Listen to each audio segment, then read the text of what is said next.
আছে মটন। তো আজকে আমি বানাবো মটন বিরিয়ানি। তো তার জন্যে চলো কি কি মশলা মাখাচ্ছি দেখো। 2 চামচ দই দিলাম, আর এখানে কাঁচা লঙ্কা আর রসুন বাটা আছে।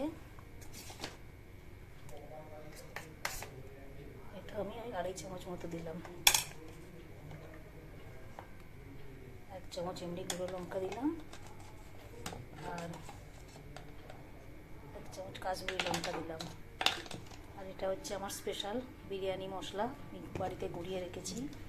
তো এইটা আমি এখানে 2 চামচ দিয়ে দিলাম,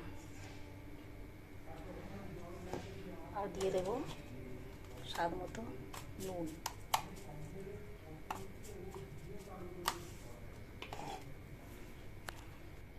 হলুদটা ভুলে গেছিলাম, একটু হলুদটা কম হবে, একটু সামান্য, মানে এই ছোটো চামচটা 1 চামচ মতো দিলাম।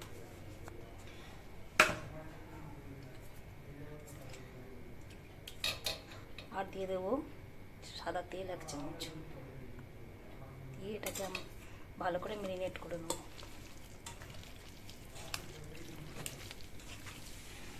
কড়াই তেল আর ঘি গরম করতে দিয়েছি, এবারে গোটা গরম মশলা দিয়ে দেবো।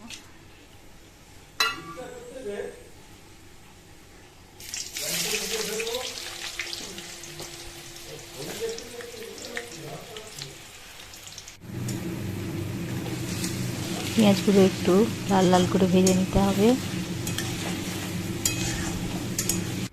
তো পেঁয়াজ ভাজা হয়ে গেছে, এবারে আমি এর মধ্যে আদা বাটা দিয়ে দেবো।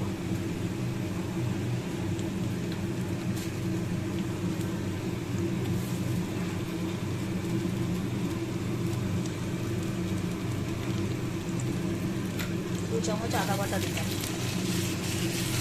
আদা দিয়ে কিছুক্ষণ কষানোর পরে এবারে মাংসগুলো দিয়ে দেবো।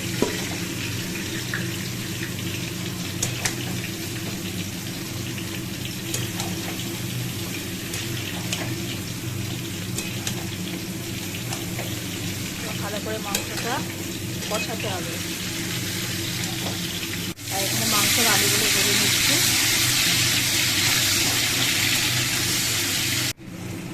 কষানো প্রায় কমপ্লিট হয়ে গেছে, এবার এটাকে কুকারে দিয়ে সেদ্ধ করে নেব। দেখো কুকারে দিয়ে দিয়েছি, আর আমি আলুগুলো এইভাবে দিই যাতে না গলে যায়।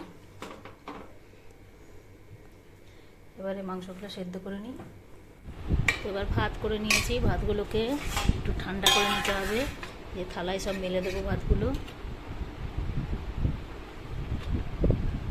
ভাতটা করার আগে চালটা 1 ঘন্টা ভিজিয়ে রাখবে।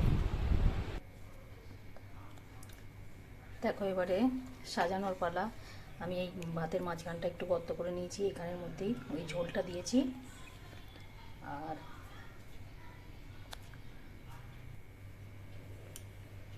তো তারপরে এগুলো এটা চাপা দিয়ে দেবো, দিয়ে একটু বিরিয়ানি মশলা ছড়িয়ে দেবো এখানটা। আর অল্প একটু নুন দেবো, কারণ আমি ভাত যখন হচ্ছিল তখন একটু নুন দিয়েছিলাম।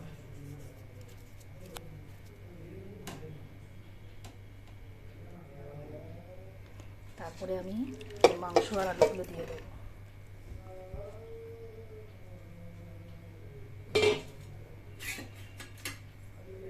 একটু চালিয়ে দেবো,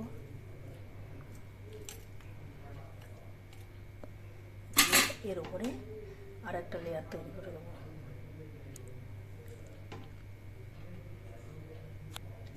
এরপর উপর থেকে একটু সেন্ট দিয়ে দেবো 1 ফোঁটা, 1 ফোঁটা কেওড়া জল, আর 1 ফোঁটা গোলাপ জল। সব শেষে একটুখানি জাফরান দিয়ে দেবো, দুধে মেশানো।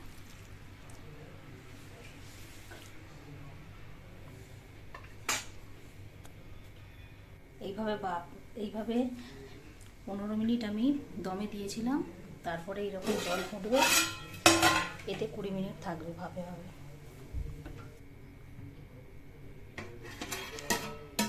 একদম রেডি হয়ে গেছে ঘরোয়া পদ্ধতিতে সুস্বাদু মটন বিরিয়ানি।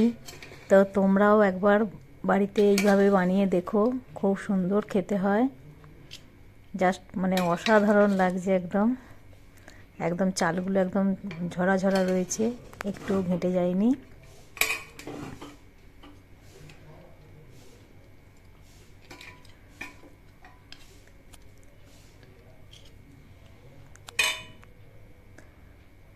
তো আমি একদম প্লেটে সাজিয়ে নিয়েছি। এবারে খেয়ে দেখতে হবে কেমন হয়েছে। তার সাথে একটু দইয়ের রায়তা করেছিলাম, আর শসা আর পেঁয়াজটা এখানে নেওয়া হয়।